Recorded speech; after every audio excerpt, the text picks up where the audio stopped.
जय गुरु जी। शुक्राना गुरु जी। मैं गुरु जी के मंत्र से अपना शुक्राना सत्संग देना चाहती हूँ। और ओम नमः शिवाय, शिव जी सदा सहाय। ओम नमः शिवाय, गुरु जी सदा सहाय। मैं गुरु जी से पहले यूट्यूब के मैं भजन सुनती थी, उसमें मैं गुरुजी से कनेक्ट हुई। इसके बाद मैं सोसाइटी में अपने पति बच्चों के साथ रहती थी। वहाँ पे मुझे मेरे घर में किसी काम करने वाली ने बताया कि ये गुरुजी बहुत ही ज़्यादा, इनकी जो है बहुत ही ज़्यादा शक्ति है। तो मुझे उन्होंने एक स्वरूप ला के दिया। तो उसके बाद से मेरे ज़िंदगी में जो जो बदलाव आए, सबसे पहले तो मुझे गुरुजी तितली रूप में और ये 7-7 में और गाय रूप में दिखने लगे, कबूतर रूप में दिखने लगे। उन्होंने मुझे अच्छे काम में लगाया। फिर गुरुजी ने मुझे बड़े मंदिर बुलाया, जल प्रसाद, चाय प्रसाद और लंगर प्रसाद खिलाया, जिससे मुझे बहुत ही तरोताजगी लगी, बहुत ही तृप्ति आई। गुरु जी की महिमा का जितना बखान करूं मैं उतना कम है। गुरु जी ने मुझे ओम में भी दर्शन दिए और कभी कभार कभी मुझे एकाएक दर्शन भी दे देते हैं। उन्होंने मुझे दिए में नाग के रूप में भी दर्शन दिए। तो इसके बाद मैंने सत्संग जो है देखना शुरू कर दिया। मैं गुरु जी से 2024 से जुड़ी। तो मैंने गुरु जी के स्वरूप को गद्दी पे बिठाया। मैंने सुन रखा था कि गुरुजी का स्वरूप गद्दी में मिलता है, बैठना चाहिए उनको। और गुरुजी का स्वरूप मिलता है बड़े मंदिर में, उन वहाँ ऑफिस में। मैंने पूछा तो मुझे मिला भी।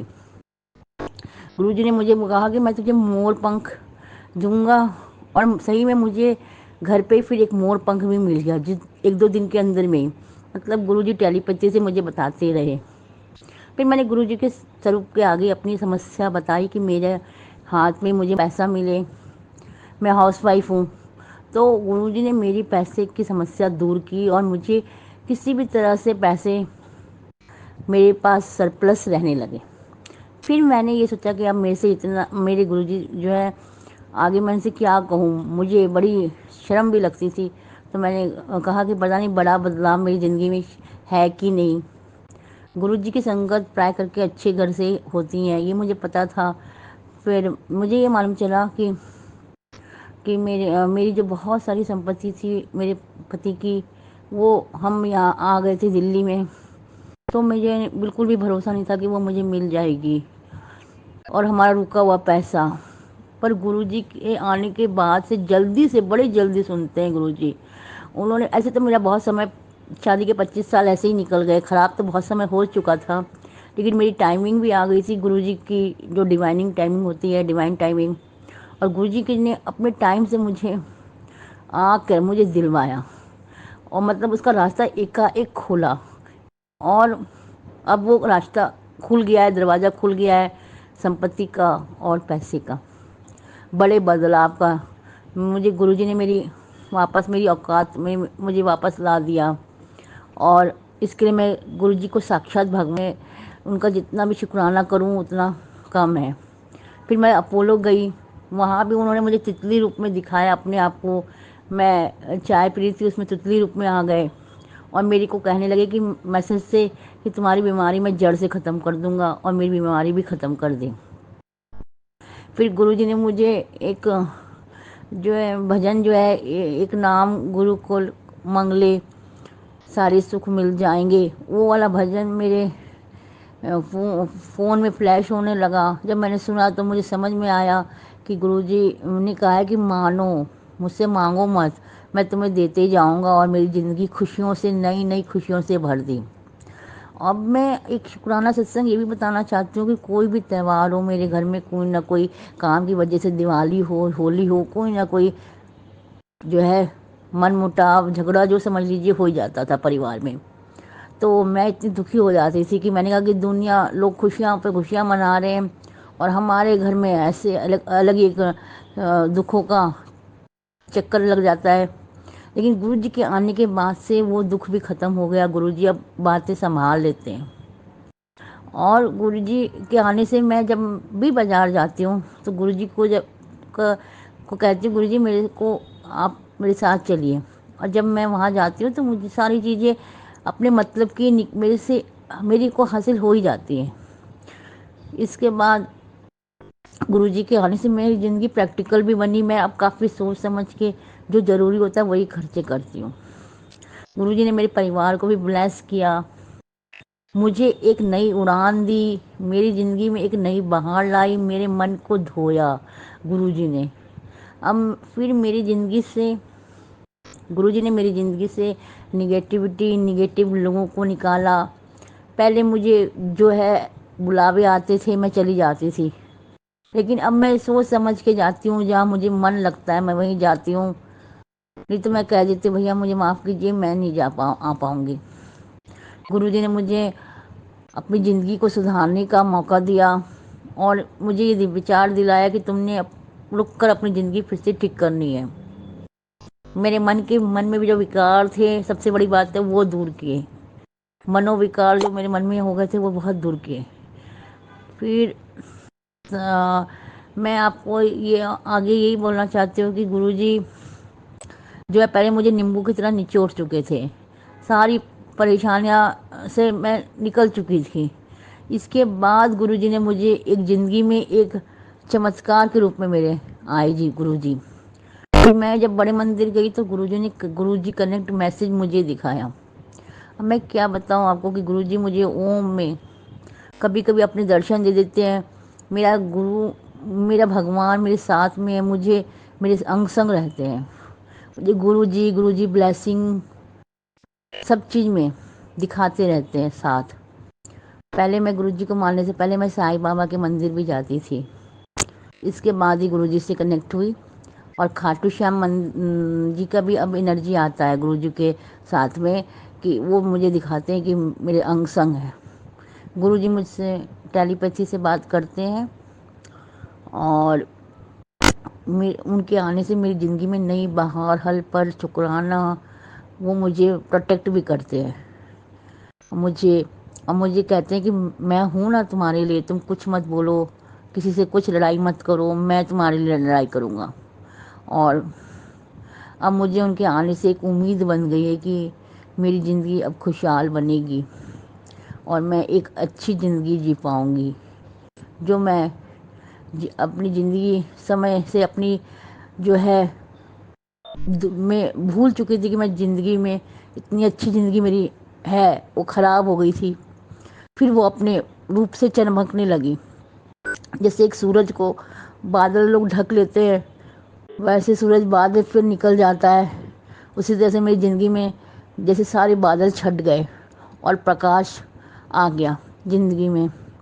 इसलिए मैं गुरु जी की महिमा का क्या बखान कर सकती हूँ। मेरी ऐसी क्या औकाती है जो मैं उनकी महिमा का बखान कर सकती हूँ। फिर भी मैं आप लोग को बताना चाहती हूँ कि गुरु जी को, अगर आपको गुरु जी का साथ मिल गया है, आप इस दरबार में आ चुके हैं, तो आपको कहीं कोई जगह जाने की ज़रूरत नहीं है। इन्होंने कोई भी मान्यता नहीं रखी हुई है कि ऐसे करिए वैसे करिए। गुरु जी के आने से सारे भगवान भी मेरे घर में विराजमान होने लगे। गणपति जी, लक्ष्मी जी, हर त्यौहार में वो अपनी ब्लेसिंग देते हैं। जय गुरु जी, शुक्राना गुरु जी मुझे और गुरु जी और सत्संग लोग, मुझे आप माफ़ करिएगा अगर कोई बात हो, कोई भूल चूक हो गई हो मुझसे तो। जय गुरु जी, शुक्राना गुरु जी, अनंतम अनंतम, लाख लाख करोड़ करोड़ बार शुक्राना गुरु जी। जय गुरु जी, शुक्राना गुरु जी। गुरु जी की प्यारी प्यारी संगत को भी जय गुरु जी। ये मेरा शुक्राना सत्संग है। अगर मुझे बोलने में कोई भी गलती हो तो मुझे माफ़ करना। गुरु जी, संगत जी, मेरा ये सत्संग मेरी बेटियों के साथ है। मेरी 2 बेटियां हैं। बड़ी बेटी कहते हैं ना, अपने बुरे कर्मों की वजह से ही हम इस संसार में दुख भोगते हैं, पर जहाँ गुरु मिल जाए तो वो दुख भी कम हो जाते हैं। मेरी बड़ी बेटी की शादी की बड़ी धूमधाम से अच्छे घर में की, पर लड़का एक सही नहीं था, वो कहीं और किसी को रख रखी थी। मेरी बेटी को एक लड़की हुई और वो जाके दूसरी शादी कर आया। मेरी बेटी ने 7 साल उसका इंतज़ार किया पर वो नहीं आया। 7 सालों में वो 2 बच्चे का बाप भी बन गया। फिर गुरुजी की कृपा से मेरी बेटी गुरुजी के दरबार छतरपुर जाने लगी। फिर मेरी बेटी ने गुरुजी की कृपा से उसे दूसरा घर, उसकी शादी की। बहुत अच्छा लड़का मिला, सास ससुर सब अच्छे, उसकी ज़िंदगी बहुत खुशियों में भर गई। कहते अमीर गरीब तो कुछ नहीं होता, खुशी ही होती है। बाकी का तो किस्मत में देते लिखा होता मिलता है, और बाकी गुरुजी करते हैं वो सब ठीक ही होता है। पर उसकी तो पता नहीं क्या उसके बुरे कर्म थे कि क्या था, ऐसी नज़र लगी तो वहाँ भी वे परेशान होने लगी, बीमार की बीमार रहने लगी। मेरी बेटी बहुत परेशान रहती थी, उसको बहुत समझाती थी कि बेटा ये तो किस्मत में लिखा होगा ना, जो तू पहले कर्म करके आई होगी ना वो तुझे मिल रहा है। कहती मम्मी इस जन्म में तो मैंने कुछ नहीं किया, मैंने किसी को कुछ दुख नहीं दिया, किसी के गलत नहीं किया, किसी की चोरी नहीं की, चुगली नहीं की। और मेरी बेटी इतनी सीधी है ना, सारे यही कहते हैं कि तुम्हारी बेटी इतनी सीधी और इसी के साथ ऐसा हो रहा है। अचानक मैंने गुरुजी से अरदास लगाई, गुरुजी मैं इसे कैसे समझाऊं और मैं इसको क्या करूं तो ये थोड़ी शांत हो जाए और ये थोड़ा परेशान होना बंद करे और आप पे विश्वास रखे, किस्मत पर विश्वास रखे। किस्मत को बदलने वाले भी गुरुजी हैं। कहते हैं ना किस्मत में दुख लिखा हो, पर अगर गुरुजी चाहे तो सुख भी में बदल जाएगा, सुख भी मिलेगा। मेरे गुरुदाता सब अच्छा करते हैं। अचानक से मेरे फेसबुक पर एक वीडियो शो हुई जो इसमें पंजाबी मूवी थी जो अभी रिलीज़ हुई है, बीबी रजनी। अचानक ही जैसे मैं गुरुजी का सत्संग फेसबुक पे आता है मैं वही सुन रही थी, और फिर वो सत्संग सुनते सुनते उसके बाद वो एकदम मूवी का वो आया। मैंने थोड़ा सा जैसे थोड़ा टेलर दिखा रहे थे, मैंने देखा और उसके बाद थोड़ी देर बाद वो ख़त्म हुआ तो दूसरा सत्संग शुरू हुआ कि अपनी बेटी को समझा। मैंने वो मूवी मैंने निकलवाई। मैं कहा बेटी ये टीवी में जो नेट लगा था कि उसमें निकालना कैसी है। मैंने पूरी मूवी देखी, आप मानोगे नहीं गुरु सत्संग जी कि उसमें इस तरह समझा रखा है ना कि मूवी में पंजाबी मूवी है, मुझे तो पंजाबी आती नहीं है, पर मेरे पड़ोस में पंजाबी रहते हैं ना तो मुझे समझ लेती हूँ मैं। तो अपनी बेटियों को भी मैंने मूवी देखती गई और समझाती गई। मैं थोड़ा उस मूवी के बारे में आपको बता रही हूँ कि उसमें एक राजा है जो बहुत धर्म कर्म करता था। उसे एक लड़की हुई और लड़कियों के चक्कर में उसने बहुत धर्म कर्म तो किया लड़के के चक्कर में, पर उसको 6 लड़कियां हो गई। दूसरी शादी भी की, उसने बहुत पूजा पाठ किए, उसने धर्म किया, उसने दान किया, बहुत मंदिर मस्जिद सब जगह जाके आया, पर उसे दूसरी शादी से भी उसी लड़की हुई। उसने उस लड़की का शक्ल भी नहीं देखी और भगवान पर से उसका विश्वास उठ गया और उसने सबको मना कर दिया कि कोई भगवान नहीं है, जो है मैं हूँ। वो लड़की दुख में तो बड़ी हो गई, उसके बाप ने ना उसकी शक्ल देखी। फिर जब बड़ी हुई तो वो लड़की सिर्फ भगवान का नाम लेती थी। गुरु नानक जी के कुछ शब्द हैं मुझे बोलने नहीं आते, वो सारा दिन वही बोल करती थी। तो उसके पापा ने, उसके जो राजा थे ना उसका पिताजी, तो वो कहने लगे कि तुम भगवान का नाम मत लो, भगवान कुछ नहीं होता, जो मैंने मांगा वो मुझे दिया नहीं होता, नहीं तो बुरा होगा। तो कह नहीं पिताजी, जो है देने वाले, हमको रोटी खाना कपड़ा पैसा कुछ भी जो होता है सब भगवान का दिया होता है। कहता है नहीं, जो है मैं देता हूँ तुझे। तो कह नहीं पिताजी आप नहीं देते, मैं अपना कर्म का खाती हूँ, मेरी किस्मत में जो मेरे भगवान ने दिया है वही खाती हूँ। वो कहते नहीं मैं देता हूँ खाता हूँ। वो दूसरी लड़कियों को पूछता है कि क्या तुम किसका दिया खाती हो। दूसरी लड़कियाँ कहती है पिताजी हम आपका दिया खाते हैं। प्रजा से पूछता है, प्रजा बोलती है राजा जी आपका दिया खाते हैं। वो राजा कहता है देख तू अपना कर्म का खाती है ना, चल तुझे तेरा कर्म का ही खिलाऊंगा। ऐसे करके उसको सुबह सुबह जो किसी को अपने मंत्री को बोला इसके लिए लड़का ढूंढ के लाओ, तो उसके लिए लड़का जैसा राजा ने कहा वैसा ढूंढ के लिखा है। कोढ़ी था वो लड़का, कोढ़ी, बीमार, इतना बदसूरत, गरीब, चल भी नहीं पा रहा था, बहुत पुरानी कोढ़ थी। उसके साथ उसकी शादी कर दी। राजा बोला देख अभी भी कहता हूँ, कह दे के भाई मैं तेरा दिया खाती हूँ, तो नहीं, मेरी किस्मत में अगर मेरे भगवान ने भीख मांगना भी लिखा होगा तो मेरे भगवान की रजा होगी, मेरे रब की रजा होगी, वही मुझे देंगे, वही मेरा अच्छा करेंगे। मेरी किस्मत में लिखा होगा वही होगा, आपका दिया नहीं होगा। वो उसके पिताजी उसकी शादी उसके साथ कर लेते हैं। वो वहाँ से चली जाती है। पूरी फिल्म में वो दर दर घूमती है, करती है, भीख मांग के अपने पति को खिलाती है, पर अपना भगवान का नाम नहीं छोड़ती। उसका पति भी कहता है कि तू सारा दिन क्या बोल रबड़ कर बोल करती है, तो कि मैं अपने भगवान का नाम लेती हूँ, अपने रब का नाम लेती हूँ। तो कि वो कहता है रब कुछ नहीं है, मेरी कोड ऐसी है जो सही नहीं होगी, कुछ नहीं है, भगवान नहीं है। तो कि नहीं है, भगवान है। तो फिर एक ऐसे गांव में जाती है जहाँ पे उसे कोई मददगार मिलता है, तो वो अपने वेद के पास लेके जाता है और उसे कहता है कि भाई इसकी कोढ़ ठीक हो जाएगी। तो वो जो वेद होता है ना, वो सब तरीके से इलाज करके देख लेता है और कहता है नहीं, ये इसकी कोढ़ ठीक नहीं होगी। फिर उसे ना किसी, कहते हैं ना फकीर जो होते हैं, जो पहले बता देते थे कि इसका क्या है क्या नहीं है, फिर उसके पास वो कहता है, वेद कहता है तुम उसके पास लेके जाओ, इसकी कोढ़ ठीक नहीं हो रही, तो ये तो कोई, कहते हैं ना, किस्मत का मारा है या इसने कोई गुनाह किया जो इसको सज़ा मिल रही है। फिर वो वहाँ पे जाती है, तो वो उसके जो पति है ना, वो जो मौलवी सा होता है, वो हंस के हम सर पे हाथ रख के कहता है, ध्यान लगाता है, फिर कहता है इसने ना पिछले जन्म में अपने खेतों में एक पेड़ था, पेड़ पे बहुत सारे घोंसले थे, चिड़िया के पक्षी रहते थे, चिड़िया के घोंसले थे, अंडे थे। उसने चिड़ियों से ना अपने खेत को बचाने के लिए उस पेड़ को जला दिया था।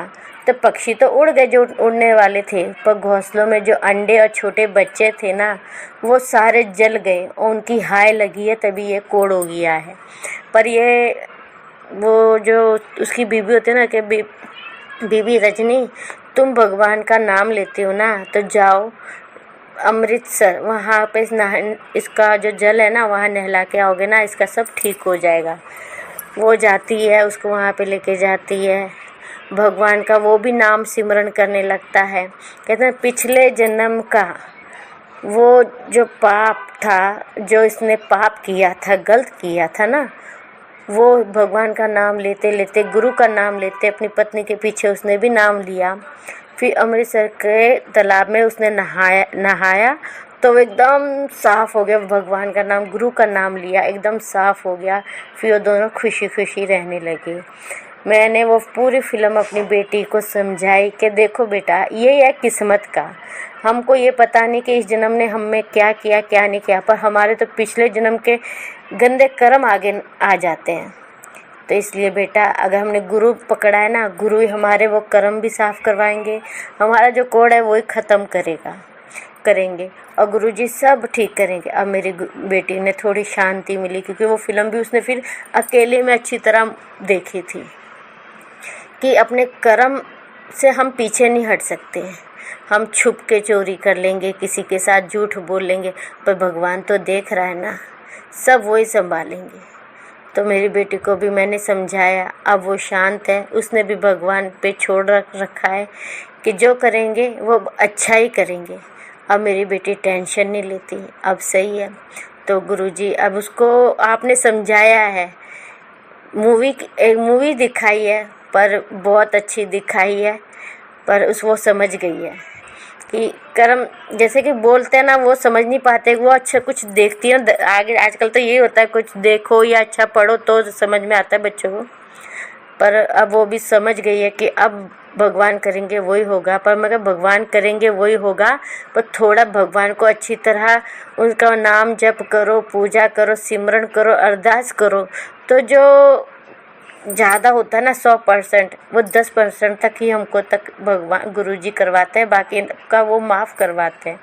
और सुख दुख सब अब गुरुजी संभालेंगे, वो ही देंगे तुम्हें सुख। तो गुरुजी आपका शुक्राना, लख लख शुक्राना। मेरी बेटी को शांति दी, अब आगे भी मेरी बेटी को खुशियाँ आप ही दोगे। इसके बुरे कर्म जो किए होंगे वो आप ही काटोगे। और गुरुजी अब मेरी बेटी को खुशियाँ आप ही दो, इसके सब अच्छा हो जाए गुरुजी। गुरुजी सबकी बेटियाँ खुश रहे तो ही तो उसके माँ बाप खुश रहते हैं। अब आप ही की बेटी है मेरी बेटी, आप ही संभालो। मेरा यही तक सत्संग था। गुरुजी आपका लख लख लख बार शुक्राना गुरुजी, कृपया करना गुरुजी। जय गुरुजी, शुक्राना गुरुजी। संगत जी कोई भी गलती हुई हो तो मुझे माफ़ करना, ये मेरा सत्संग था, मुझे माफ़ करना। पर गुरुजी कृपया करना मेरे बच्चों पे, बस इतनी अरदास करती हैं, मेरे बच्चों पे कृपया करना। जय गुरुजी, शुक्राना गुरुजी। जय गुरुजी, शुक्राना गुरुजी, अनंतम अनंतम शुक्राना गुरुजी। जय जय गुरुजी, शुक्राना गुरुजी। संगत जी, मैं जम्मू से कोमल अपना शुक्राना सत्संग शेयर करना चाह रही हूँ। वैसे तो मैंने ये शुक्राना सत्संग शुक्रवार को भी शेयर किया था, लेकिन अब गुरुजी ने कुछ ऐसे चमत्कार दिखाए हैं, गुरुजी ने कुछ ऐसा करिश्मा किया है कि मैं अपना सत्संग शेयर करके अपनी खुशी जाहिर करना चाह रही हूँ। तो सबसे पहले गुरुजी के पावन दिव्य मंत्र के साथ ओम नमः शिवाय, शिवजी सदा सहाय। ओम नमः शिवाय, गुरुजी सदा सहाय। ओम नमः शिवाय, शिवजी सदा सहाय। ओम नमः शिवाय, गुरुजी सदा सहाय। जय गुरुजी, शुक्राना गुरुजी। संगत जी, मैं जम्मू से कोमल करीब 4 महीने पहले 5 महीने पहले गुरुजी से जुड़ी हूँ। तब से कई तरह के मिराकल्स जिंदगी में हो रहे हैं, कुछ चमत्कार हो रहे हैं, बहुत दलदल से गुरुजी निकाल रहे हैं, बहुत परेशानियों के बारे में बताया भी है, सतर्क भी कर देते हैं और उसके उपाय भी देते हैं। तो मैं पिछले सत्संग में भी मैंने शेयर किया था कि कुछ देर पहले मुझे यूएस में 2-3 महीने रहने का मौका मिला।